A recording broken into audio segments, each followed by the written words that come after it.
So this is the Brown Slabs at Shepherd's Crag in Borrowdale, just outside Keswick. Brown Slabs is probably the best easy climbing in the Lake District, if not the whole of Britain. It's very accessible, it's right by the road, it's only a 5-minute walk, and it's really quite easy climbing, so it's a great introduction for people.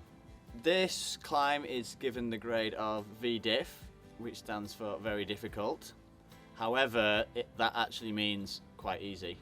This climb, which is called Brown Slabs Direct, is suitable for absolute beginners. Someone who's never climbed before would be fine on the top rope on this, or someone who's climbed indoors at a climbing wall but has never climbed outside. It's a really good introductory cliff, basically.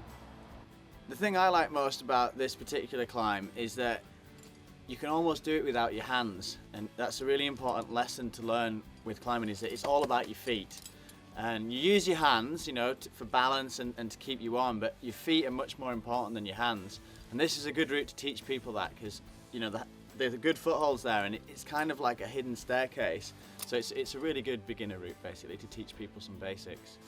The hardest part on this climb is there's one little section about 2/3 of the way up where the holds aren't really big, and you have to use a couple of smaller holds.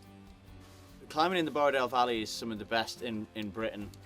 Without question. I started climbing here when I was a kid, and I used to come here every weekend, so it holds quite a special place in my heart, particularly here, Shepherd's Crag. I used to come a lot because I used to be able to get the bus, and we used to hitchhike up the valley. So yeah, Borrowdale's, I love it.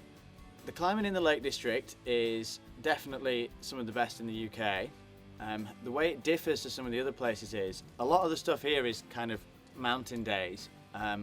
It's not easy in the Lake District to go out climbing for an hour or two. It takes all day, but as a result you get kind of a mountain experience. A lot of the climbing areas in the UK, you know, they're right by busy roads, or they don't really feel like you're out in the hills. Particularly on the higher crags that we're going to go to later, you really feel like you've accomplished something when you get to the top of the big crag, and then when you get back down to the car and go for a cup of tea, it really feels like you've had a day out. Another great thing about Shepherd's Crag, where we are now, is that you've got the Brown Slab here, which has got some great easy routes on it. There's 4 really easy routes here, and then there's a few other mega classics. There's one called Little Chamonix along here, which is an absolute mega classic, one of the best routes of its grade anywhere in Britain. And there's a couple of other really easy ones, Donkey's Ears, so you can do, you know, 3 or 4 brilliant climbs at the same cliff all in one day.